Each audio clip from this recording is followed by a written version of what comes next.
오늘 말씀은 좀 대단히 어렵습니다. 오늘 이웃사랑, 원수사랑이라는 제목으로 말씀을 드리겠는데, 이 설교는 어떤 경우에는 그냥 듣기도 좀 쉽지 않을 분들이 있을 수도 있습니다. 우리 중에 있다는 말씀은 아니지만 이 말씀을 그대로 받기가 어려운 분들도 있습니다.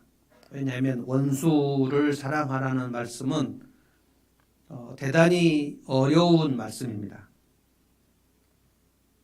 누군가에게 또는 너무나 해를 많이 당한 경우에 그것을 트라우마라고 하는데요. 트라우마는 그 예전에 있었던 일이지만 날마다 오늘 일어난 일처럼 느껴지는 증상이 트라우마입니다. 그래서 그런 분들은 이 말씀을 오늘 듣기도 좀 어려울 수도 있습니다. 그리고 우리 대부분 오늘 당장에 이것을 실행에 옮기기도 사실 불가능한 말씀에 해당이 됩니다. 이것이 마태복음에 보면 이제 5장에서 7장 산상보훈에 해당이 되는데, 오늘 예수님께서 이 이웃 사랑을 말씀하시면서 그 이웃 사랑의 범주에 원수를 포함시켜라 라고 말씀하신 거예요. 되게 난감한 말씀입니다. 이웃 사랑의 본질은 원수 사랑이다 라고 얘기하신 거예요. 난감하죠. 그래서 설교를 오늘 준비하는데 오늘 아침까지 이 원고를 고치고 했는데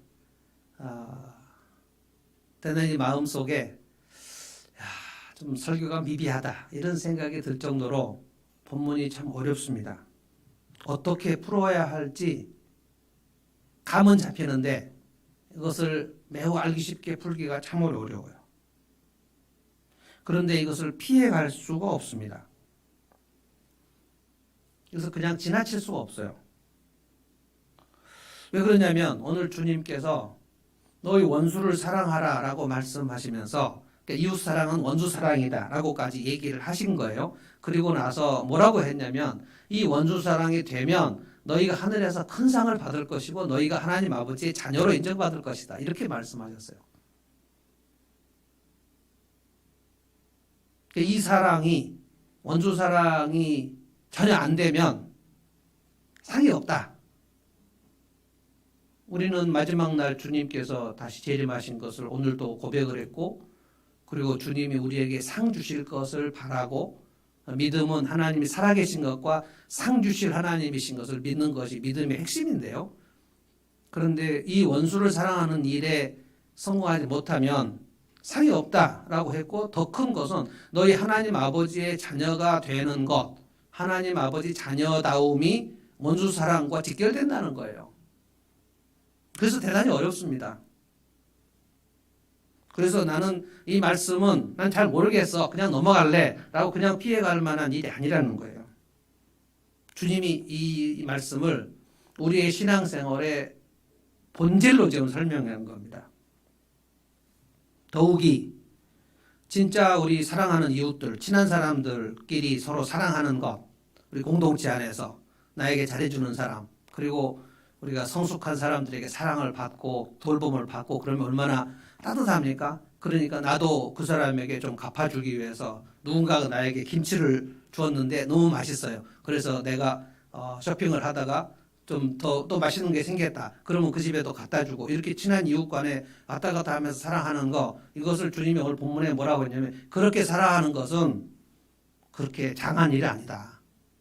그래 칭찬한 일만은 아니다. 그것이 뭐 안 좋은 일은 아니지만 그건 그냥 당연한 거고, 그건 죄인들도 다 그렇게 한다라고 얘기하심으로써 우리가 사랑하는 사람들끼리 서로 사랑하는 것, 가족끼리 사랑하고 친구끼리 사랑하는 것, 이것을 주님이 뭐 무의미하다 이렇게 말씀하신 건 아니지만 그것은 다 죄인들도 아는 거다라고 얘기하신 거, 거기서부터 출발하지만 굉장히 너희들은 나가야 된다. 어디까지 나가야 되는가? 오늘 36절을 한번 보겠습니다. 정말 우리가 이 말씀을 이건 아멘하고 받기가 진짜 어렵습니다. 36절을 다 같이 한번 읽어보겠습니다.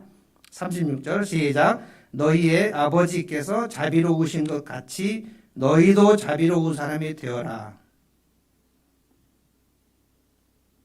하나님 아버지의 자비로우신 성품, 자비라는 것은 뭡니까? 긍휼이라는 말로도 되고요.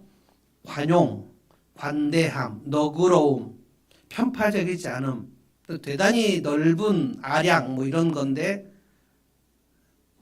원수를 사랑하는 것을 너희 하늘 아버지께서 그렇게 하신 자비로운 성품에까지 너희가 올라가라는 거예요. 이걸 오늘 좀 들여다보려고 합니다. 정말 저는 어렵습니다. 대단히 어려웠어요. 오늘 아침까지 원고를 바꾸고 또 바꾸고 그러면서 계속 묵상을 하는데 문제가 뭐냐면은 우리가 하늘 아버지의 자비로우신 성품을 일단 헤아리기가 어렵고 우리가 그것을 당장 따라한다는 것이 여러분 그 텔레비에서 위험한 마술, 막 불마술이나 무슨 뭐 갑자기 사람의 몸을 뭐 칼로 자르고 떼어내고 막 이런 마술 같은 거 정말 이해할 수 없는 그 최현우인가요? 이런 사람들은 정말 놀라운 마술을 합니다. 그런데 꼭 자막이 뭐라고 하냐? 집에서 따라하지 마세요. 따라하지 마세요. 이렇게 나옵니다. 우리가 하나님 아버지의 자비로운 성품을 곧바로 따라할 수 없다는 거. 우리의 수준이 그만큼 안 된다는 거예요. 그래서 저는 이 말씀을 오늘 서두에 전제를 하겠습니다. 오늘 이 말씀은 오늘 당장 즉각 순종하라 이 말씀이 아닙니다. 대단히 많은 오해가 있는 그 귀절입니다. 저는 그렇게 풀어요. 제가 이것을 이렇게 풀게 된 근거는 김진 선생이라고요. 정신과 의사. 그분이 이 말씀을 풀면서 우리 인간의 수준은 즉각적으로 올라가지 않고 대단히 점진적으로 올라가는데 이 말씀을 그때 그 정신과 의사, 그분 크리스찬입니다. 그분이 푸는데 굉장히 제가 뒤통수를 맞는 것 같았어요. 아, 이 말씀을 오늘 순종하라는 얘기로 들으면 큰일 나는구나. 물론 할 수 있으면 하는 거예요. 수준이 되면 하면 좋겠습니다. 그런 수준이 되는 사람이 제가 한국 교회사에서 한 명이나 두 명 정도 봤습니다. 그런 분들 제가 좀 이따 말씀을 드리겠습니다. 수준이 되면 하면 되는데 말하자면 지금 초등학교 2학년 올라가가지고 이제 구구단을 시작했는데 구구단 2단에서 3단 이것은 마의 코스입니다. 그런데 갑자기 8단 9단을 풀고 방정식을 풀겠다고 딱 그 문제를 들어가면 눈앞이 캄캄해지죠. 풀 수 있으면 풀으라는 거예요. 그런데 대부분 잘 풀 수 없습니다. 그러면 이 말씀은 억지로 하거나 그냥 겉으로만 할 수 없는 말씀이라는 거예요. 저는 이렇게 오늘 설명해 보겠습니다. 우리가 서울에서 부산을 가려고 할 때 경부 고속도로를 통과를 합니다. 뭐 다른 고속도로도 있지만 제일 아주 다이렉트로 가는 경부 고속도로입니다. 그러니까 내가 부산을 가려고 할 때, 내가 최종적인 행선지, 종착지, 목표 지점, 여기가 부산이다. 그것을 알고 가는 것이죠. 부산 행선지가 부산임을 알아야 된다는. 이게 하나님 아버지의 성품, 하늘 아버지의 성품까지 가라. 에베소서에는 뭐라고 그랬냐면 너희가 그리스도의 장성한 분량에까지 가라고 말씀했습니다. 그리스도의 분량, 하나님 아버지의 성품, 하나님은 적어도 우리를 거기까지 키우시려는 계획을 갖고 계셨다는 뜻입니다. 포기할 수는 없지만 얼른 따라잡을 수도 없는. 그래서 일단 내 행선지가 부산이다 라는 것을 알자는 거예요. 내가 대전까지만 간다고 생각하는 사람과 부산까지 간다고 생각하는 사람은 일단 자세가 다르죠. 2시간 거리인가 5시간 거리인가 아니면 제주도인가 행선지가 어디인가에 따라서 지금 내가 제주도 여행을 가는 건가 미국 여행을 가는 거에 따라서 패킹이 다른 것처럼 행선지는 어디인가 그게 하나님 아버지의 성품까지라는 거예요. 굉장히 차원이 높은 그 기대를 하나님 우리에게 갖고 계시는 거예요. 오늘 이 말씀을 하신 겁니다. 그런데 두 번째가 뭐냐면은 지금 내 수준은 어디인가? 서울을 떠나서 경부고속도로를 갈 때 지금 내가 용인까지 왔나 아니면 천안까지 왔나 어디인가를 정확하게 알자는 거예요. 이 두 가지를 좀 생각을 해서 말씀을 드리겠습니다. 첫 번째 우리의 최종 목표 그게 오늘 36절이에요. 우리의 현재 성품에서 어디까지를 하나님은 자라나기를 원하시냐면 하늘 아버지의 자비로우신 성품 거기까지 이거를 오늘 좀 생각해 보면 좋겠어요. 원수를 사랑하라라는 말씀을 하시면서 주님은 하늘 아버지의 성품을 말씀하셨으니까 하나님 아버지께서 하나님의 원수들을 어떻게 사랑하셨는가를 생각해 봐야 되겠죠. 이것을 일단 생각을 해야 됩니다. 이 말씀은 생각하지 않고 그냥 바로 실행에 옮기면 큰일 납니다. 제가 2부에서 말씀을 이제 드리겠는데요. 원수 사랑은 난 모르겠어. 저 원수를 어떻게 사랑해? 난 그냥 미워할래. 난 그냥 보복할래. 라는 것이 성경에는 없습니다. 그냥 보복해도 되는 게 아니에요. 보복하는 거나 복수하는 것은 성경에서 금하는 겁니다. 하나님이 놀라운 말씀하세요. 보복은 나의 것이다. 너희들은 보복해서는 안 돼. 내가 해주겠다.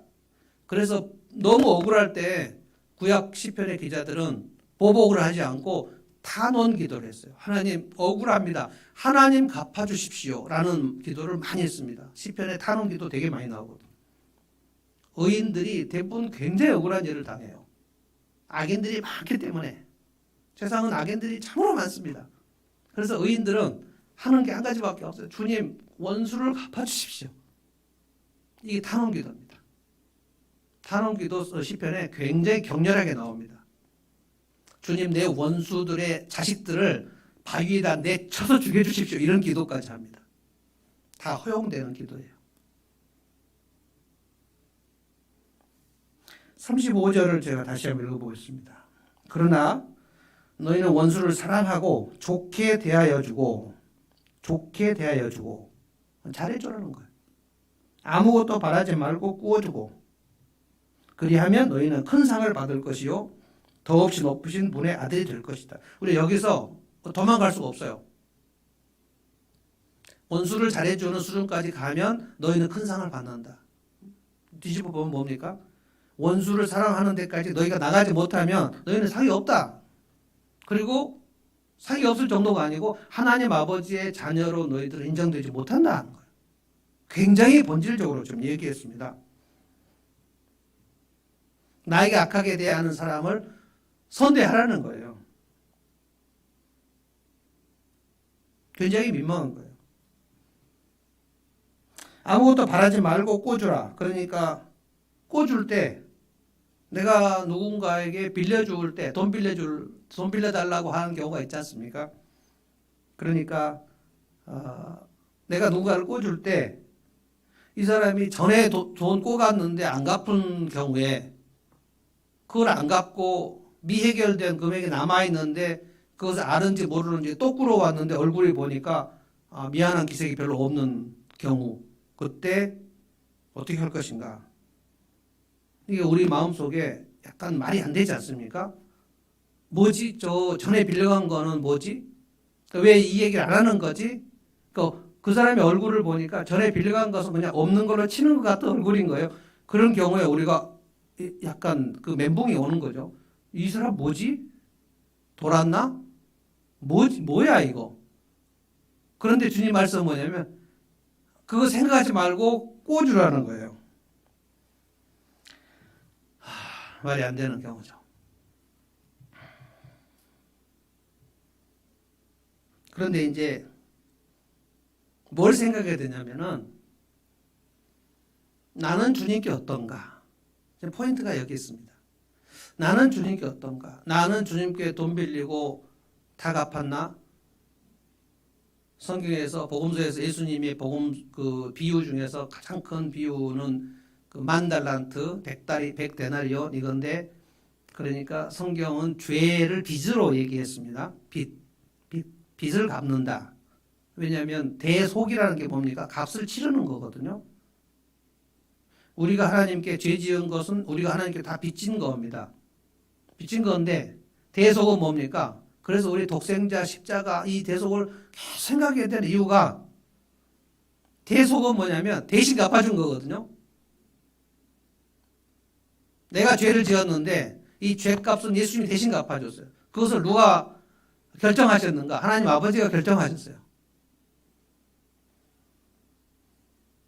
우리는 수도 없이 또 죄를 지어요.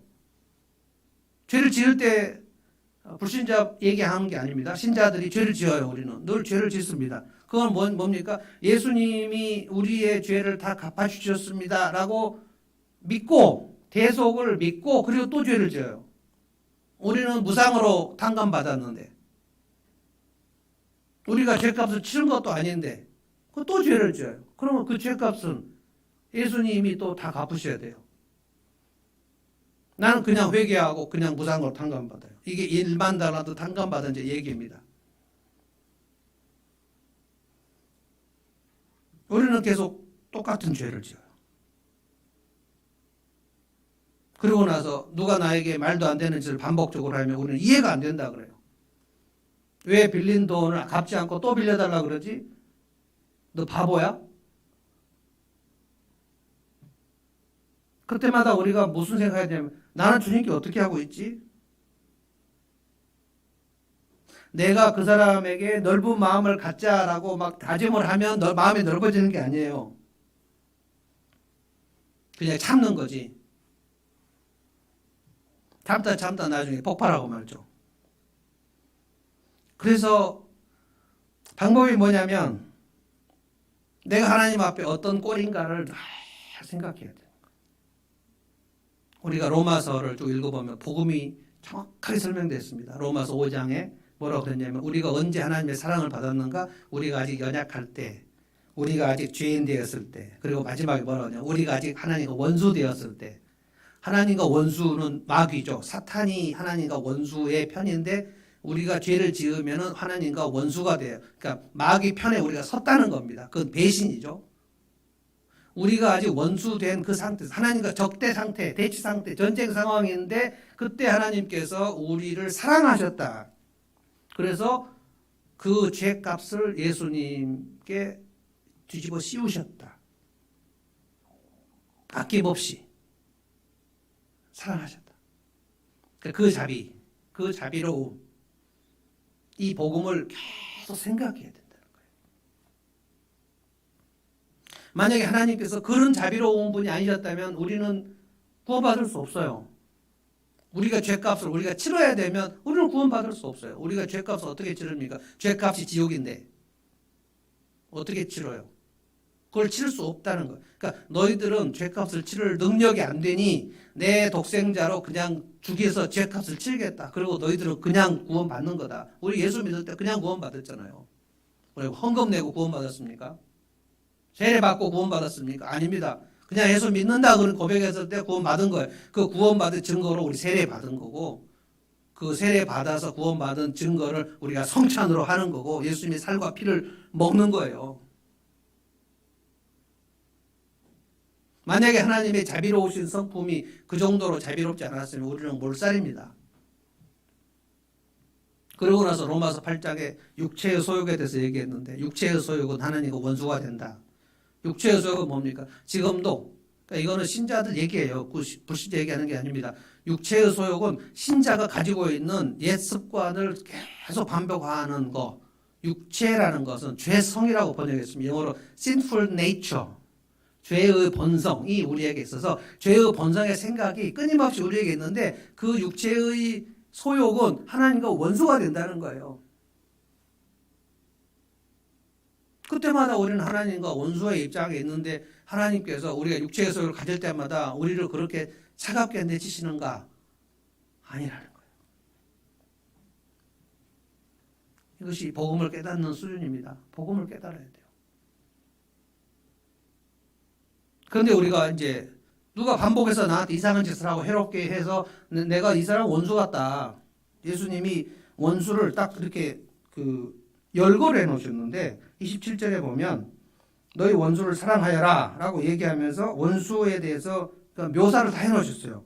뭡니까? 너희를 미워하는 사람들, 나를 미워하는 사람, 이게 원수 아니죠? 아닙니까?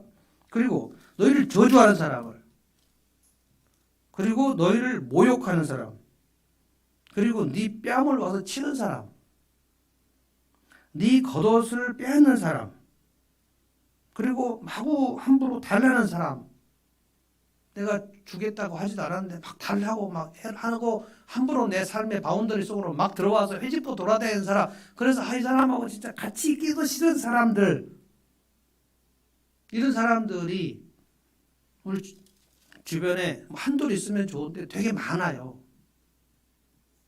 이상한 사람들이 되게 많다고요. 저는 상담을 하는 사람으로서 저는 그 상담을 받는 분들의 내담자들에게 이렇게 얘기합니다.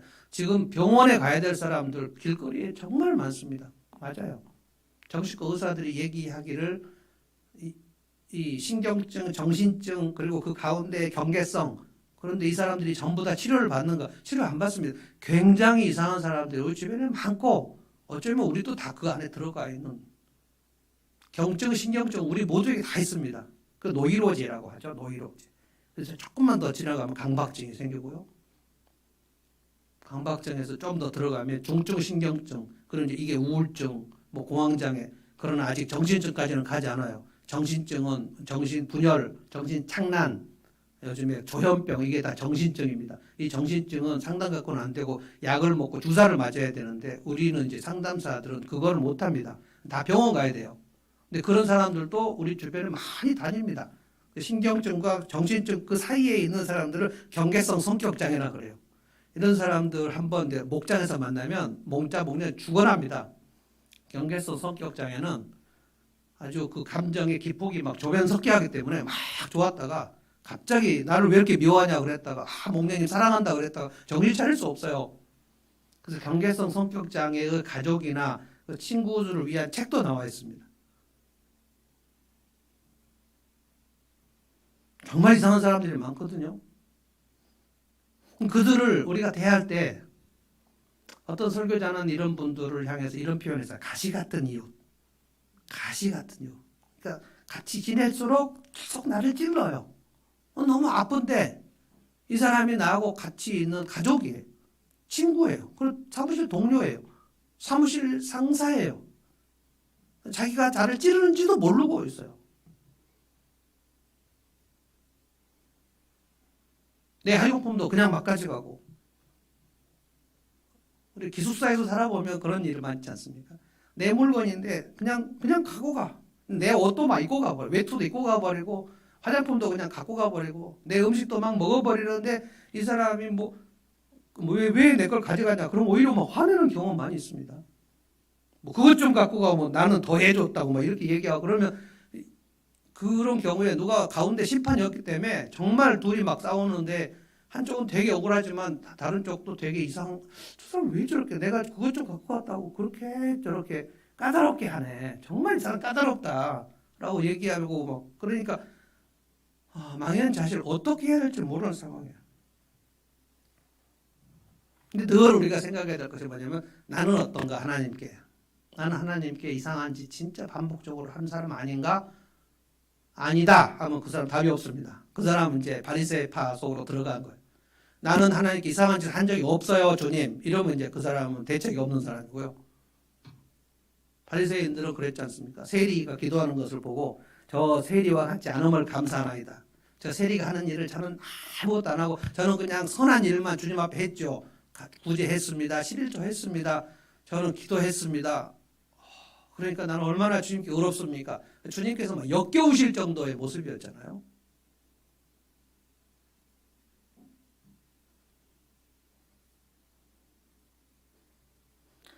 우리가 이 말씀을 정말 이렇게 묵상해 볼수록 정말 어렵다.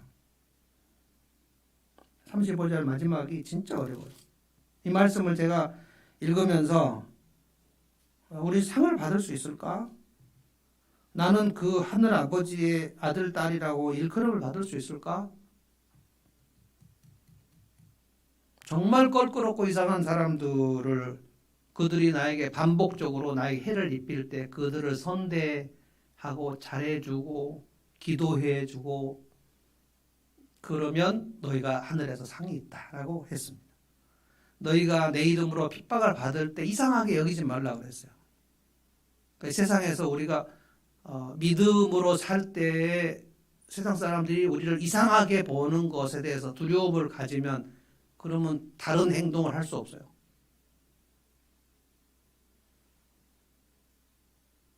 우리는 특별히 할묵계 집사가 될 때 제가 요구하는 게 뭐냐면 술, 담배, 그다음에 뭐 무당, 포르노 이 모든 것들을 하지 않으시겠습니까? 라고 제가 질문하는데 아마 서리 집사 하면서 이런 질문 다 받는 교회 그렇게 많지 않을 겁니다. 그래서 어떤 분들은 이제 그 중에 한 가지가 걸려요. 눈빛을 보면 그것이 걸려 있어요. 그러면 이제 어떤 분은 정직하게 저는 이것 때문에 못하겠다 하는 거고 정직한 거죠. 근데 몇 년 전에는 그것 때문에 못하겠다고 하다가 또 올해 보면 이제 해결됐다고 하고 아직도 그 고민하고 있는 경우도 있고 해결된 경우도 있고 하여간 이 수준을 얼른 뛰어넘을 수는 없습니다만 우리가 이 약한 사람들, 해로운 사람들, 가시 같은 이웃들을 어떻게 대하는가 이것이 이제 관건인데 이렇게 하면 두 가지 너희에게 상을 주겠다고 했고 너희는 하나님 아버지의 아들, 딸이라고 인정을 받는다고 하셨다는 거예요.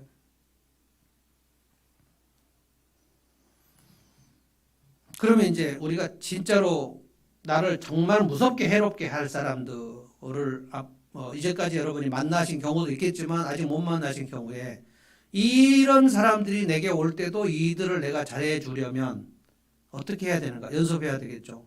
그것을 가정에서, 목장에서, 교회에서 그다지 이상하지 않은 사람들, 좀 미숙한 사람들, 이 사람 진짜 좀 센스가 없다라고 하는 그 사람들을 우리가 어떻게 대할지를 연습을 하는 겁니다. 이게 가정이고 목장이고 교회입니다.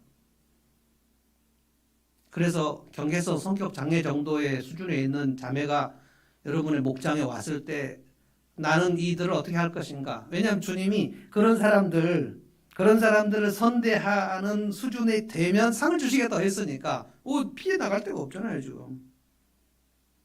그런 사람들을 좀 나 몰라라 해도 상 주시겠다 그랬으면 오늘 설교는 되게 쉬운데 그런 이상한 사람들 아침 저녁에 막 성격이 바뀌고 막 변덕을 막 부리면서 목녀님 사랑해요 라고 하다가 갑자기 막 나를 왜 이렇게 미워하냐 그러고 사람들 이간질 시키고 이런 사람들을 어떻게 대할 것인가에 따라서 내가 너에게 상 주겠다. 마지막 날 상은 그거다. 그리고 너는 하나님 아버지의 자녀다. 그러면 그걸 못하면 상도 없고 자녀로 인정도 못 받는다. 이런 뜻이 아닙니까? 얼마나 이 문제가 지금 심각한지 모르겠어요. 미숙한 사람 품어주기는 그래서 우리 신앙생활의 관건이다. 그런데 이 훈련을 우리는 공동체 안에서 한다. 그래서 저는 결혼 생활의 그 예고편은 기숙사 생활이라고 생각합니다. 룸메이트나 그다음에 한 집에서 공동으로 이렇게 사는 싱글들 있지 않습니까? 진짜 문제가 많이 생기잖아요. 화장실, 욕실, 그다음에 냉장고 정말 같이 살아보면 이상한 사람들 많거든요. 또 여행해 보면 정말 이상한 사람들 많고요. 근데 그런 모든 것들은 결혼 생활에 다 예고편에 불과합니다. 여기서 이제 결혼 생활을 하시는 분들은 맞아요 하겠지만 정말 결혼식장에서 저는 주례하면서 정말 축복을 하지만 나는 항상 이렇게 우려를 합니다. 큰일 났다 이 사람들. 기쁠 때나 슬플 때나 검은 머리가 팥불이 되고 그래서 거기서 둘이 키스하세요 하면 하고 축하하고 꽃 날리고 하지만 그날뿐이에요. 진짜 어렵습니다. 정말 놀라운 거는 이게 아기 낳을 때도 엄마들이 느끼는 양가 감정, 이 양가 감정 진짜 이쁜데 진짜 귀찮은 거, 이 죄책감이 엄청 들거든요. 근데 결혼 생활 할 때도 마찬가지입니다. 진짜 사랑하는데 진짜 짜증나요. 어떻게 해야 되지? 결혼했잖아요. 그래서 여러분 이거를 대부분 다 성격 차이라는 이유로 이혼하는 겁니다. 정말 못 살겠다는 거예요. 그래서 무슨 생각할까요? 아, 다음 사람은 괜찮겠지. 어림도 없는 소리예요. 다음 사람은 괜찮아요? 내가 이것을 해결할 수 없는 내 용량이 지금 종재기인데 다음 사람 만나면 내 종재기가 커집니까? 주님은 그런데 이것을 얼마나 우리 신앙생활의 본질로 보시는지. 그래서 오늘 이 말씀이 어렵다는 거예요. 정말 어렵습니다. 여러분이 누군가를 품어보고 보살펴주고 목양을 해보면 와, 내가 목양을 하는 일이 얼마나 가당치도 않은 일인가를 해보면 알아요. 목원 때는 몰라요. 목원 때 제법 괜찮은 목원이지만 목자를 해보면 아, 진짜 어렵다.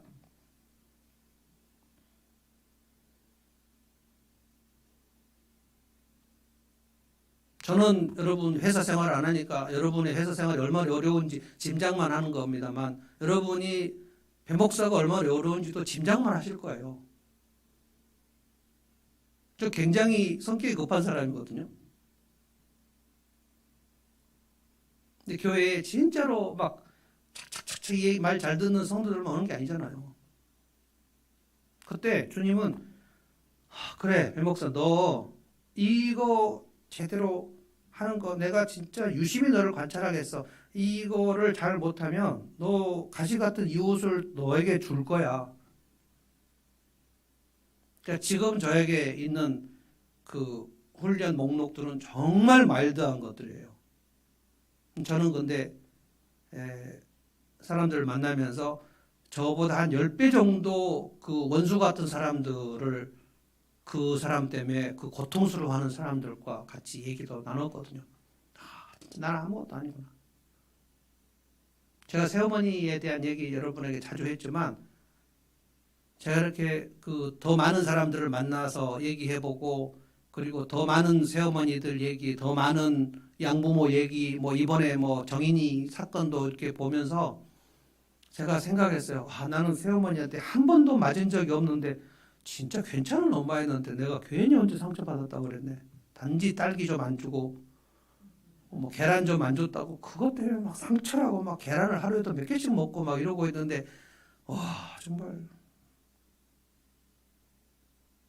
한 대도 안 때렸거든요 저를. 욕도 안 했어요. 단지 좀 차별이 있었고 진짜 먹고 싶은 거 안 뭐 늘 줬는데 그것만 딸기하고 그것도 뭐 매번 그런 것도 아니고 내 기억에 뭐 한 번이나 두 번 정도인데 그걸 막 평생 간직하고 막 딸기를 안 못 먹었다고 막 얘기하고 계란을 그날 안 먹었다고. 저는 제가 생각해보면 그냥 되게 마일드해요. 뭐 가시 같은 이웃이 저는 별로 없어요. 그래도 제가 60년 동안 살면서 진짜 사람들 때문에 힘들다 얘기했는데 오늘 이 말씀을 제가 묵상하다가 회개를 많이 했어요.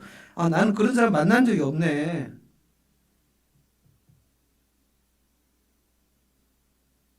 내 부모를 죽이는 원수 뭐 이런 원수들이 또 있지 않습니까? 있잖아요.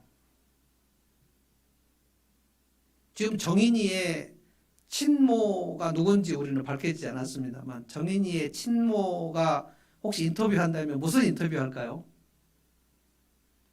아마 사람들 앞에 절대로 자기를 밝힐 수 없을 거예요. 좀 너무 괴롭지만 밝힐 수 없고 저는 가장 괴로운 게 정인이 양부의 부모들이라고 생각합니다. 양쪽 다 목사님들입니다. 그분들 뭐 이상한 교회 한 분들 아니고요. 다 포항구 안동에서 제대로 목회하시는 분들이에요. 근데 막 지금 인터넷에서 전부 막 다 신상 공개하고 까발리고 막 이 사람이 정의 양모의 아버지 막 누구 막 얼굴 밝히고 막 사람들이 막 그 저주를 하고 막 모욕하고 그럴 때 막 어떻게 해요? 정말 진짜 내 목회는 정말 마일드하다.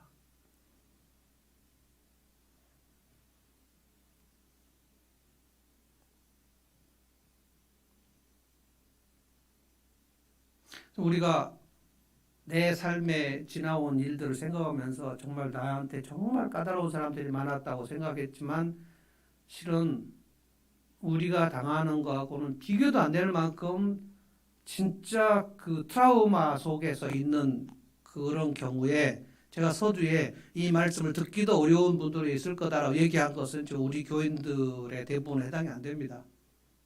뭐 제가 모를 수도 있습니다. 그런데 실제로 그런 그 칼부림이나 아니면 총탄이나 아니면 굉장한 학대를 당한 경우, 그 경우에 지금 가서 용서하십시오 라고 할 수가 있냐 이 말이에요. 그 사람을 만나서 얼굴을 보기만 해도 내 심장이 떨리는 판인데 지금 예수님께서 네 뺨을 치는 사람에게 다른 뺨을 돌려대고 뭐 이런 말씀을 하신 거예요. 그래서 두 번째를 생각하게 됩니다. 두 번째, 그러니까 첫 번째는 뭐냐면 종착지가 부산이다. 그것은 우리 하나님 아버지의 자비로운 성품의 수준을 말씀하신다. 우리는 거기까지 가야 되는 그 목표를 가지고 있다. 우리가 평생 이거를 가야 된다. 그러니까 내가 여기서 그냥 난 여기까지만 할래 라고 포기할 것이 아니라 내가 얼마나 자비롭지 않은 사람인가를 끊임없이 알아야 된다는 거예요. 그래서 두 번째, 내 수준. 내가 지금 용인까지 왔는지 천안까지 왔는지를 계속 생각해야 된다는 거예요. 그래서 주님, 저는 이렇게 하지 못하고 있습니다 라는 고백을 계속 해야 돼요. 27절부터 다시 한번 읽어보겠습니다.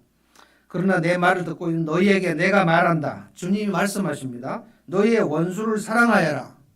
난 못해 이렇게 하지 마세요. 너희를 미워하는 사람들에게 잘해줘라. 너희를 저주하는 사람들을 축복해라. 너희를 모욕하는 사람을 위하여 기도해라. 네 뺨을 치는 사람에게 다른 쪽 뺨도 돌려대라. 네 겉옷을 빼앗는 사람에게 속옷도 거절하지 말아라. 너에게 달라는 사람에게는 주어라. 네 것을 가져가는 사람에게서 찾으려고 하지 말아라. 와, 어떻게 해요? 이 정도까지 아니어도 같이 일할 때 보면 사무실에서 내 동료들 중에 책상에서 말도 없이 그냥 내 물건 갖고 가는 사람들이 많잖아요. 저도 좀 제 물건 되게 막 민감한 사람이어서 요즘에는 되게 행복합니다. 목양실이 3층이어서 와갖고 그냥 갖고 가는 사람이 없어요. 그리고 대부분 제가 문을 잠그고 다니기 때문에. 내 물건을, 저는 제 아내에게도 그렇게 늘 말해요. 내 물건을 그냥 함부로 치우거나 옮기지 말아달라. 예전에 우리 지하 예배당 했을 때, 기억하시는 분 있을까요? 목양실이 바로 본당 옆에 있는데, 우리 사무실도 없고 그러니까, 교인들이 그냥 제 목양실에 와서 제 펜이나, 제 뭐 형광펜이나, 제가 좋아하는 게 있거든요. 저는 그 펜 중에 일본 펜을 되게 좋아하는데, 요즘에는 한국 것이 참 잘 나왔지만 옛날에는 일본 펜이 되게 비싸고 그런 거 어떨 때는 갑자기 없어져요. 그러면 막 딱 목에 들어갔을 때 제가 그거를 딱 쓰려고 하는데 그게 없어요. 누가 갖고 갔지? 막 생각나는 사람이 있어요. 누구겠다. 생각나지만 그것도 증거도 없고. 막 스테이플러나 뭐 이런 거 제가 놓은 자리에 이렇게 놨는데 없어져 버리는 거예요. 사무실이 없으니까 이제 막 쓰고 그러고 갖다 놓고 그래서 제가 막 거기다 목양실 막 써놓고 막 그런데 막 저기 주일학교 방에서 목양실 그게 나오고 그러면 에이 그러면서 또 갖고 거기다 갖다 놓고 근데 뭐 제가 여러 번 광고도 했습니다. 목양실에서 함부로 가져가지 마세요 이렇게 했는데 뭐 별로 소용이 없는 기억이 납니다. 저는 여기 와서 정말 행복합니다. 직장에서 그런 사람들 너무 많잖아요. 내가 아이디어를 내가지고 무슨 일이 진행되고 있었는데 큰 공식 석상에서 발표할 때 자기 아이디어인 것처럼 딱 얘기해버린 사람들. 내가 열심히 발로 뛰어가지고 레포트 작성해놨는데 어느 날 발표할 때 마치 자기가 처음부터 기한한 것처럼 얘기해버린 사람들. 미쳐버릴 정도의 사람들이 있습니다. 근데 그 사람이 내 약간 위에 상사인 경우에 얼른 가서 따지기도 어렵고 진짜 이게 뭐지 이거? 한 자매가 뭐 고개를 끄덕이고 있는데요. 신짐이라고 얘기할 수가 없죠. 혹시 이 설교를 신짐이 장사가 될 수도 있기 때문에 다 말해버렸네.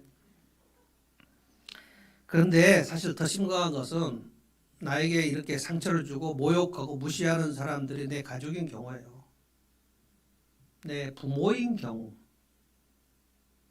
결혼한 자매들 중에 내 시부모인 경우, 시누이인 경우, 이 시자들은 되게 좀 복잡하죠.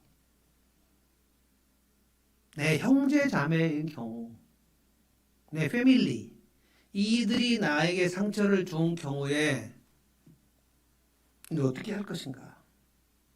예를 들어서 29절을 좀 생각해 보면 좋겠어요. 이것이 제일 좀 드라마틱하니까요. 막장 드라마에 나오는 그 대부분. 네 뺨을 치는 사람에게 다른 쪽 뺨을 돌려대라. 아멘? 주님이 말씀하셨는데 이 말씀을 그냥 순종해야 되는 거 아닙니까? 늘 나를 무시하고 나를 아주 막 조롱하는 그런 내 직장 동료가 어느 날 와가지고 내 뺨을 후려쳤다. 정신이 번쩍 났는데 주님 말씀을 생각하면 29절 말씀. 아, 다른 쪽 뺨을 돌려대라고 하셨지. 다른 쪽 뺨을 돌려댔더니 그쪽도 후려쳤다. 양쪽 다 맞아버렸어요. 주님 말씀에 순종했는데 저녁에 집에 가 잠을 잘 수 있을까요? 죽여버릴까? 이걸 양쪽을 맞았는데 주님 말씀에 순종했는데 억울하고 분해도 견딜 수가 없어요. 이거 순종입니까? 분이 안 풀려서 잠을 잘 수가 없어요. 그래서 제가 이 말씀을 풀지 못하고 있었는데 김진 선생의 책을 읽다가 그리스도인은 인간을 어떻게 이해하는가 그 책을 읽고 그분의 강의도 제가 여러 차례 들었는데 개인적인 교제도 나눴고요. 근데 그분이 그렇게 설명하는 거, 이 말씀 목사님들이 진짜 많이 화해하고 계신데 그분도 신학을 했지만 목사는 아니거든요. 그런데 목사님들이 이 말씀을 가장 많이 오해하고 있다는 거. 이 말씀은 오늘 순종하는 말씀이 아닙니다. 목사가. 네.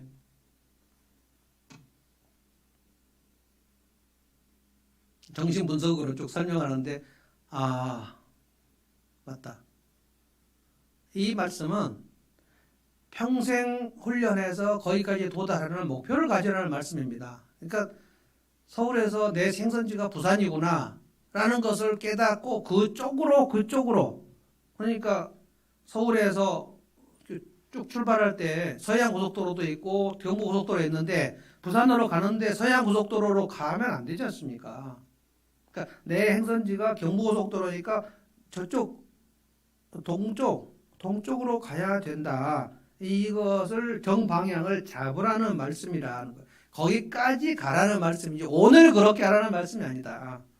그래서 제가 여러 번 설교했는데 밀양이라는 그 영화에서 전도연이 자기 아들 죽인 살인범 용서하러 갔다가 놀랍게도 그 살인범이 감옥에서 예수 믿고 하나님 용서를 나는 받아버렸다고 난 너무 평안하다고 얘기하는 바람에 전도연이가 팩 돌아가지고 그냥 막 교회를 어지럽히고 막 장로님 유혹하고 교회 그 야유회 갔는데 거기서 김추자 거짓말이야 노래를 크게 틀어버리고 막 벨치도 다 하잖아요. 막 팽 돌아버리는 거예요. 그러니까 거기서 뭐가 가장 성급한 거였냐면 그 전도연이 그날 교회에 가갖고 그 개척교회 가서 부흥회를 했는데 엄청나게 울고 막 그랬더니 사람들이 다 전도 예수 믿은 줄 안 거예요. 자기도 울고 났더니 막 은혜를 받은 줄 아는 거예요. 그래서 바로 내 아들 죽인 범인 용서하러 가야 되겠다 얘기할 때 그 교회에서 전도를 엄청 막 응원하고 격려하고 용서를 하러 간다는 거예요. 여러분 아들을 죽인 범인을 용서하러 갔는데 저 같으면 어떻게 할까요?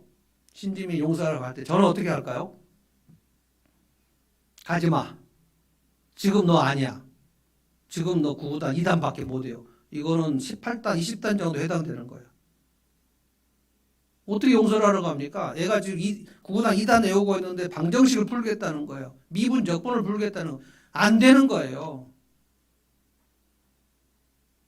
제가 여러분에게 구체적으로 말씀드릴 수 없지만 어떤 경우에 제가 어떤 상담을 할 때는 이렇게 얘기한 적도 있어요. 아버지 용서하려고 하지 마세요. 아주 극단적인 그 상황이었습니다. 더 이상 얘기할 수는 없어요. 누가 와서 내 뺨을 확 때렸는데 너무너무 아픈데 주님 말씀을 순종한다고 이쪽 뺨을 돌려야 됐어요. 양쪽 다 맞아버렸다는 거예요. 그럼 어떻게 해야 하는 거예요? 미쳐버려요. 이 말씀을 예수님이 그 실수로 하셨을까요? 이 말씀은 야 얘들아 저기 내가 잘못 말한 거야. 이건 괄호로 하거나 지워라. 그런데 이 말씀이 원수 사랑의 그 중요한 목록 속에 다 얘기해서 네 겉옷을 달라고 하는 자에게 속옷을 주라는 거예요. 그리고 너한테 자꾸 달라고 그럴 때 안 된다고 그러지 말라는 거예요. 그러면서 친한 사람, 사랑하는 사람들 얘기를 그냥 하셔서 우리가 그냥 어떻게 도망도 못 가게 하죠. 너희끼리 친한 사람들끼리 사랑하는 거 그거 내가 아는데 그것이 무슨 장한 일이 되겠느냐? 개역 성경에는 그게 무슨 칭찬할 일이 되겠냐? 이걸 3번이나 얘기하셔요. 32절, 33절, 34절 너희를 사랑하는 사람들만 사랑하면 그것이 무슨 장한 일이겠느냐? 죄인들도 그렇게 한다. 너희를 좋게 대해준 사람에게 너희가 좋게 대하면 그게 무슨 장한 일이겠느냐? 죄인들도 그렇게 한다. 도로 받을 생각으로 남의 구워주면 그것이 너에게 무슨 장한 일이 되겠느냐? 죄인들도 그렇게 한다. 그럼 이게 뭐냐면 제가 생각하면서 이게 조폭 수준, 조폭의라는 게 있습니다. 여러분 조폭은 자기 조직원들을 진짜 아낍니다. 그래서 조폭이 어디 가다가 혼자 갔다가 칼 맞았다. 그러면 그게 부모한테 보고됐다. 그러면 이 그 칼 맞은 조직은 전체로 같이 한꺼번에 몰려가 가지고 그 상대방 칼 때린 그 조직을 아예 갈아 없애버립니다. 어제 가끔 우리가 텔레비에서 나오는 집단 패싸움이에요. 용서가 없습니다. 우리 조직원을 칼을 찔러서 너의 사무실 거기 건물을 그냥 박살을 내버리는 거예요. 이게 조폭의라는 겁니다. 예수님이 말씀하신 건 뭐냐면 너희끼리 서로 사랑하고 김치 담가주고 떡 갖다주고 막 그래서 서로 편지 주고받고 집사님 장모님 사랑해요 막 이렇게 형제 사랑하는 거 이거 뭐 당연한 거다. 이거는 조폭도 하는 거다. 세일이나 장들도 그렇게는 한다. 사실 우리 이것도 되게 어려운데 서로 이웃 사랑하는 것도 사실은 그렇게 만만한 일이 아닌데 예수님 이거는 그냥 다 죄인들도 그렇게 하니까 그거는 칭찬을 받거나 상 받을 일도 아니고 그러니까 여러분 차사모하고 우리 박 권사님하고 둘이 뭐 같이 이것도 뭐 하고 뭐 옷도 사고 뭐 뭣도 하고 막 고기도 사주고 막 이렇게 하는데 이거는 주님이 보실 때 이건 상 받을 일이 아니다. 진짜 억울한 거예요. 권사님이 이제 차사모한테 별로 선물하고 싶지 않을 거예요. 상 받을 일이 아니다. 그냥 그거는 조폭들도 하고 세리도 하고 장녀도 하고 다 하는 거다. 그거 그냥 기본에 까는 거예요. 그냥 예수님이. 예수님 되게 수준이 높아요. 우리 수준을 잘 모르세요. 다시 29절로 가봅니다. 네 뺨을 치는 사람에게 다른 쪽 뺨을 돌려야 돼요. 전 여기서 이번에 꽂혀가지고 어떻게 해야 되지? 누가 내 뺨을 후려쳤을 때 조목사가 와서 내 뺨을 후려쳤을 때 어떻게 해야 되나? 이런 씨 1번 다른 뺨을 내준다. 2번 나도 후려친다. 3번 왜 이래 저 목사 강력하게 항의한다. 얘기를 안 나는 거예요. 지금 이 얘기를 설교를 좀 작성 원고에 다 있습니다. 1번 다른 뺨을 대준다. 2번 후려친다. 3번 항의한다. 4번 상종하지 않는다. 내쫓는다. 아니면 5번 난 모르겠다. 어떻게 해야 되냐는 거예요. 여러분 이게 1번이 뭐냐면은 가정폭력, 데이트폭력의 대부분의 현장입니다. 계속 만난 거예요. 그런데 혹시 그 맞고 사는 자매가 교회 집사님인 경우에 이 말씀에 내가 순종했다고 생각할지 모르겠어요. 정말 안타까운 일입니다. 주님이 말씀하셨지. 남편이 때리면 계속 맞아주라고 했지. 그거 목사님한테 물어봤을 때 목사님이 맞아요. 누가복음 6장 29절에 이 말씀 있잖아요. 이 말씀 집사님 순종하신 거예요. 해결이 안 됩니다.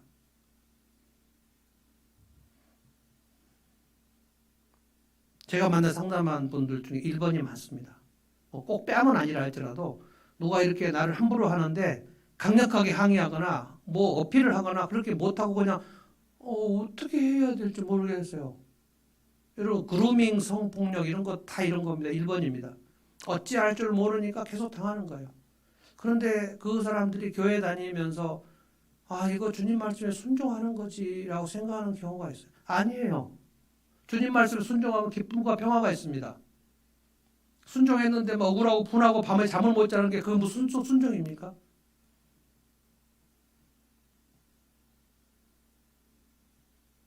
우리 대부분은 이 말씀 문자 그대로 할 수 없어요. 내가 다른 뺨 댈 수 없어요. 그런데 내 뺨 때리고 나를 모욕하고 저주하고 미워하고 내 것을 자꾸 뺏어가고 막 이런 사람들 있나? 있습니다. 한번 얘기할 텐데요. 6.25 때 우리나라 교회사에 손양원 목사님이라는 분이 있었어요. 손양원 목사님 아들이 청년인데 그 당시에는 마을에 공산군들이 막 있고 같은 마을에서 공산군도 됐다가 막 어떤 사람은 뭐 국군도 됐다가 그렇게 막 복잡한 시절입니다. 그런데 공산군 놈이 손양원 목사님 아들 친구를 총으로 쏴버려 죽어버렸어요. 그런데 손양원 목사님 장례식 할 때 하나님께서 내게 어떤 것을 해주셨는가 감사를 말씀하고 나중에 그 공산군 내 아들 쏜 청년 그 친구를 아들로 입양했습니다.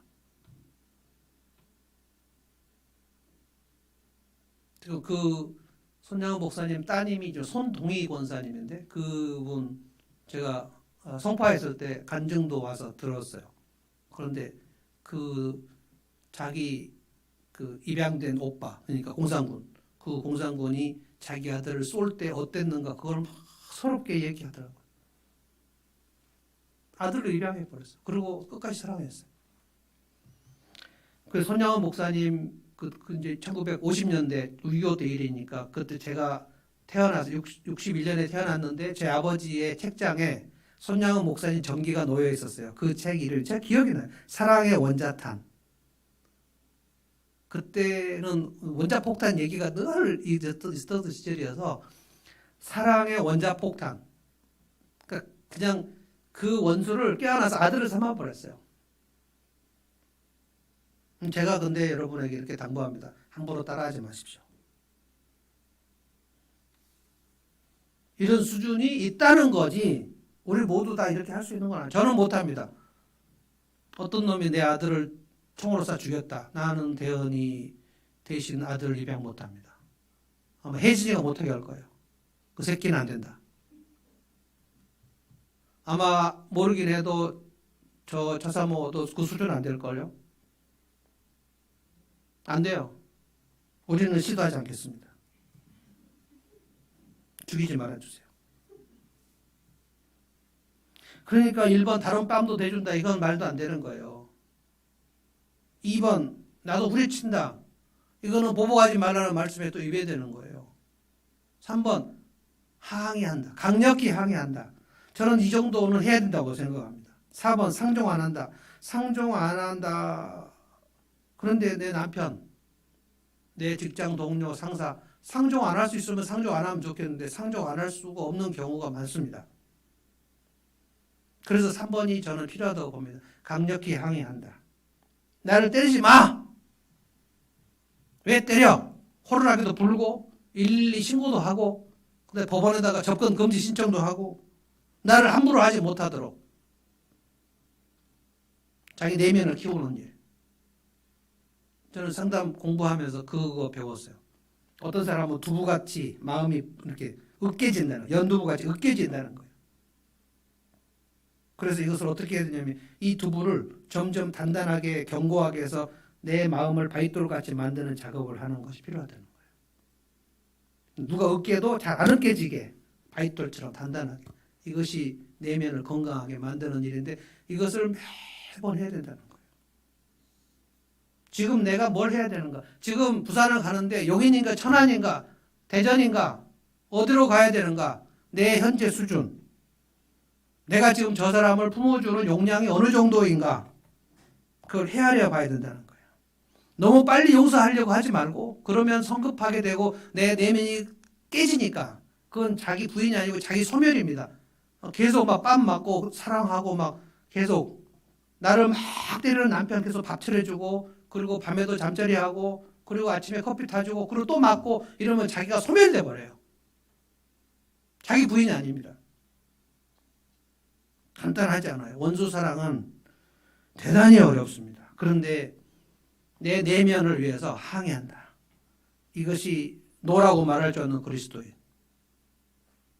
그러면서 내 수준을 조금씩 올리는 연습을 계속해서 마침내 나를 찌르는 이웃들을 품어주는 연습까지, 나를 찌르는 사람 하기 전에 내가 조금 상대하기 어려운 정도 까다로운 사람들을 품어주는 연습을 하는, 이게 교회에서, 목장에서, 집에서 남편하고 이걸 하는 겁니다. 그래서 부부지간에 서로 사랑하는 법을 배워야, 그래야 나하고 다른 이 사람을 사랑하는 법, 이것도 좀 상당히 까다로워요. 결혼 생활 이것도. 이거를 품어주는 법을 넘어설 때 이것 갖고 주님이 그렇게 많은 상을 주실 것 같지는 않습니다. 부부가 하나 된 것 때문에 그렇게 상을 주실 것 같지 않아요. 이거는 다 그냥 기본이다 라고 얘기하셨고, 그걸 넘어서서 내 사랑하는 남편이 아니고 내가 조금 까다로운 사람을 어떻게 이 사람을 품어줄 것인가를 연습해야 돼요. 그래야 경부고속도로에서 이제 대구 쪽으로 진입하는 겁니다. 결국 부산까지 가야 되니까. 그래서 37절 38절에 나온 겁니다. 남을 심판하지 말아라. 남을 정죄하지 말아라. 남을 용서해라. 이 자비로운 성품을 장착하라는 거예요. 장착. 그래서 이상한 사람들을 볼 때 그걸 비판하고 판단하고 정죄하는 일을 멈추라는 거예요. 이 자비로운 성품을 장착을 하는 일을 계속 하라는 거예요. 이것을 하지 않고 이걸 게을리하면, 나는 그냥 여기서 그냥 모르겠어 라고 얘기하는 동안에 우리는 다른 사람을 판단하고 정죄하는 일을 하게 돼요. 그게 바리새인이 되는 겁니다. 외식과 위선이 되는 거예요. 그러면 저 사람은 왜 이렇게 이상하지? 자기가 그 사람의 눈에 있는 티를 뽑아주려고 애를 쓰는 경우, 그래서 충고를 막 하게 되고 조언을 하게 되고, 당신은 이래야 될 것 같아. 당신은 이게 문제야 라고 계속 얘기를 하는 것은 뭡니까? 자기 눈에 대들보가 박혀 있는데 그거를 알지 못하는 것. 내가 종제기같이 용량이 작으면서도 나는 하나님 앞에 매번 원수 노릇을 하면서도 그건 회개하지 않고 다른 사람이 내게 좀 이상하게 하면 그것을 막 비판하고 판단하고 그걸 고쳐야 된다고 얘기하고, 그래서 대부분 부부싸움은 황당하기 짝이 없는 겁니다. 부부싸움 할 때 주님께서 보실 때, 야, 너는 어떠냐? 회개라도 한번 제대로 하면 부부싸움 그렇게 격렬하게 갈 수 없어요. 부부싸움은 완전히 외식입니다. 나는 괜찮다고 생각하는 그 거대한 착각 속에서 당신은 왜 그래? 제가 결혼 한 7년, 10년 내내 했더니 당신은 도대체 왜 그래? 근데 주님이 보실 때 정말 저를 가증하게 보셔서, 너는 도대체 왜 그러니? 이제 조금씩 이제 깨달아지는 것 같아요. 이제 경부고속도로 출발해서 이제 용인쯤 간 것 같아요. 아직도 엄청 멀었습니다. 이제 한 30분 정도 가면 용인이 나오는데 아직 천안도 못 가고 그냥 가고 있는 거예요. 그런데 제가 이거를 깨닫고 나니까, 아, 그래, 좀 너그러워지는 것 같아요. 조금 너그러워졌어요. 요즘에 옛날에 저 젊었을 때를 저를 아는 사람들은 배목사 좀 많이 변했다 이렇게 얘기를 해요. 최근에 상담받은 분이 저는 지금 목사님 만나서 참 다행이네요 이런 말도 했어요. 참 다행인 거죠. 오늘 두 가지를 하자는 거예요. 첫째는 내 행선지 부산 하늘 아버지의 성품 포기할 수 없다. 끝까지 가자. 그런데 지금 어딘가, 용인인가 천안인가, 내 꼬라지를 알자. 그래서 내 꼬라지, 내 코가 석자인데 누군가 가서 판단하고 정죄하고 뭐 이렇게 막 비판하고 충고할 겨를이 없다. 그러니까 내 거라 열심히 좀 잘하자. 그래서 결국은 내가 주님과 화목이 되는 만큼 내 주변 사람들하고 화목이 되는 거예요. 그래서 어떻게 됩니까? 내 삶이 사자 어린 양이 뛰노는 것처럼 그렇게 적대적 관계가 화목이 되는 거예요. 거기까지 한번 가보자.